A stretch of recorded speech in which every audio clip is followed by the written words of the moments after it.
Y la idea de este ecocentro es capacitar personas en diferentes aspectos, en una u otra forma, relacionados con el ambiente. ¿Ya? Aquí tenemos desde prácticas a veces que viene la gente a hacer lo que es procesos de compostaje, lo que es agroecología, ¿ya? Y damos una serie de capacitaciones en diferentes temas. Unidad del ambiente, la procuradora adjunta en materia ambiental, el señor delegado también de la Procuraduría, así que los dejo ahí. Desde la perspectiva de los derechos humanos, desde ese enfoque, conocer un poco acerca de temas ambientales, pero de esa perspectiva. Y hablando y conversando surgió la idea, ¿verdad?, de poder hacer este encuentro de 2 días, en donde pudiéramos en un primer momento hablar de temas un poquito teóricos en materia de derechos humanos, pero que definen un poco el trabajo cotidiano de la Procuraduría. Y es así como se formó equipo, ¿verdad? El licenciado Carlos Rodríguez, que es el delegado departamental de esta zona, que también es interesante que haya una relación con el delegado para las personas que viven en esta zona, y también porque puede en un momento determinado contribuir, ¿verdad?, más directamente con el proceso de capacitación que aquí se tiene. Y nosotros lo que intentamos es, en materia ambiental, como lo van a conocer cuando vean ahí un tema que se llama principios ambientales, lo que nosotros pretendemos es no actuar con esta violación, sino que intentar detener esa violación. Y al final hay una cantidad de derechos que creo que es lo que tenemos que ir señalando. Que en El Salvador, por ejemplo, en El Salvador son los que tenemos como de donde cojea más, la pierna donde más se cojea, que son los derechos que no se refieren al individuo, que no se refieren a la propiedad, que no se refieren a las libertades. Son un conjunto de principios y valores hechos norma jurídica, con capacidad, al de hablar de norma jurídica, es con capacidad de ser exigibles ante el Estado. Y convocan primero el deber del Estado, ¿verdad?, de no hacer, es decir, de respetar. El Estado debe de respetar mi propiedad, sí, ya lo hemos dicho. El Estado debe respetar mi libertad, por supuesto que debe de respetarlo, pero ahí no acaba la gama de derechos humanos.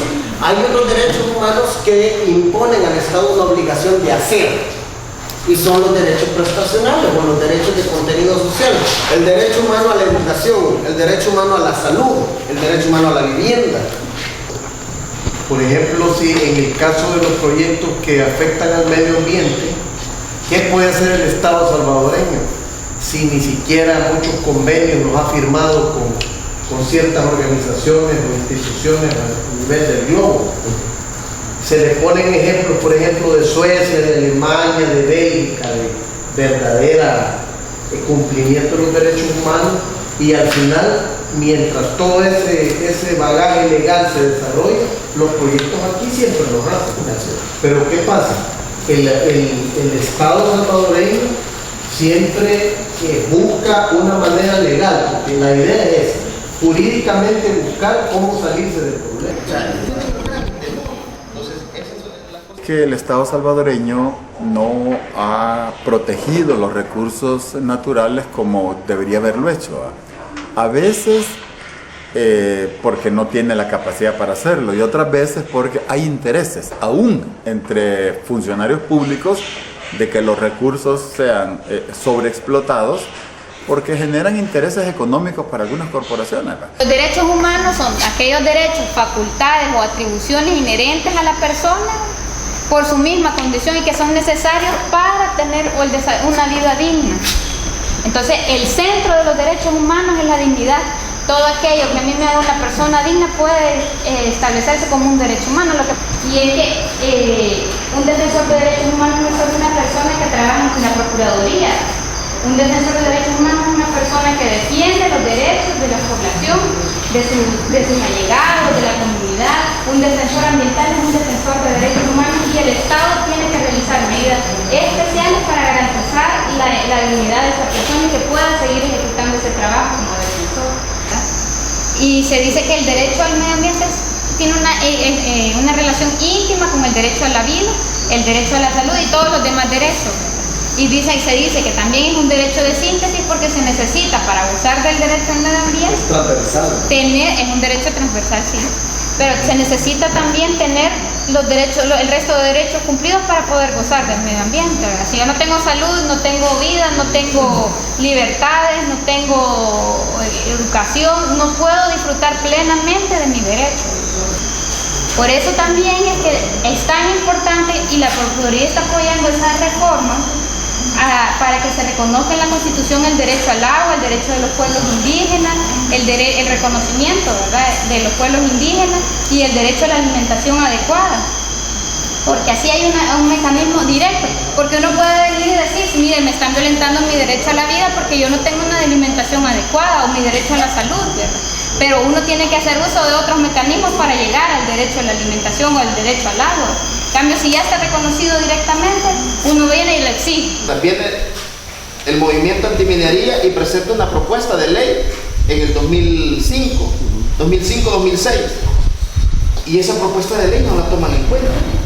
Pero ahora sí vienen a hacer una propuesta de suspensión temporal, esa propuesta la pueden revertir en el próximo gobierno, en el 2014, que pueda llegar la derecha o que llegue a la izquierda. Por ahí dicen que hasta ellos están dispuestos a darles el permiso en las próximas. Entonces, ¿cómo nos tienen, pues?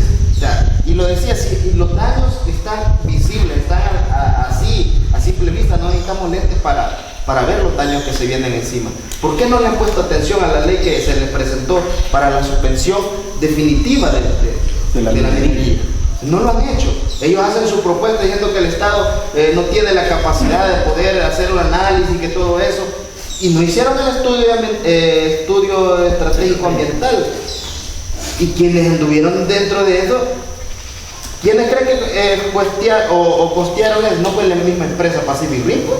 Que intereses vinculados a estas corporaciones nacionales e internacionales han reaccionado con violencia. Vaya, por ejemplo, en el área de Cabañas, el grupo, el Comité Ambiental que lucha por defender el territorio de las empresas mineras, ha tenido que aguantar 4 muertos en los últimos 2 años. La jurisdicción ambiental se va a activar en muchos de los casos, porque generalmente así es cuando el daño está causado. Tenemos el caso aquí en Sitio El Niño, donde una empresa que procesaba baterías de plomo, ¿verdad?, para vehículos, generaba una contaminación terrible, que niños que nacían con contenidos de plomo en su sangre, muy por encima de lo que, digamos, la Academia Americana de Pediatría hubiera establecido, que eran como 7 microgramos por decilitro de sangre, ¿verdad? Entonces, esto significa que ni siquiera habían nacido y ya estaban contaminados estas criaturas. Entonces, ahí son afectaciones serias, ¿verdad?, importantes a la vida de las personas, aunque no necesariamente por alguna persona que ande buscando matarla, pues. Y así han habido muchos casos. Aquí hemos tenido también casos donde las empresas cañeras, por ejemplo, queman la caña y eso genera una gran cantidad de contaminación. Pero también los tribunales deben de estar preparados, estos tribunales ambientales, para poder advertir potenciales violaciones.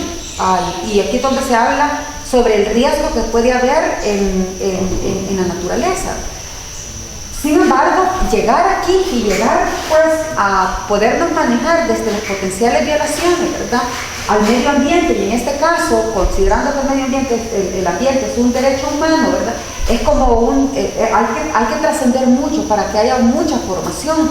Si nosotros tenemos tribunales ambientales donde pongamos imagínense aquel juez que fue juez de lo penal o cualquier tipo de juez, entonces vamos a tener los mismos resultados y no vamos a resolver. Y por otro lado, si los jueces solo se enfocan a reparar daños, que ayer Verónica hablaba de fundamentalmente 2 cosas. Nosotros no solo vemos la reparación cuando hay necesidad de reparar todo aquello que se lesionó, ¿verdad? Cuando nosotros indemnizamos, decía Verónica, cuando nosotros hacemos todos aquellos pasos, pedimos perdón, y todo eso es importante, pero también aquí. Y nosotros lo que hacemos es activar, ¿verdad?, el legislativo, y el legislativo lo activamos muchas veces pues pidiendo que haga la función que le corresponde, que es la función de legislar. judicial en favor de qué. Como estamos hablando, generalmente en este momento estamos hablando del tema ambiental, lo activamos en favor del medio ambiente. El judicial es lo que nosotros llamamos la jurisdicción. Incidir en que la ley permita las opiniones de la población, las opiniones de los afectados y afectadas, todas las víctimas, porque estos son los que al final terminan aguantando, ¿verdad?, los impactos negativos. Yo creo que la incidencia de los grupos ambientalistas que luchan por eso, ¿verdad?, hay que fortalecerla. Yo creo que también los aspectos legales pues hay que fortalecerlos.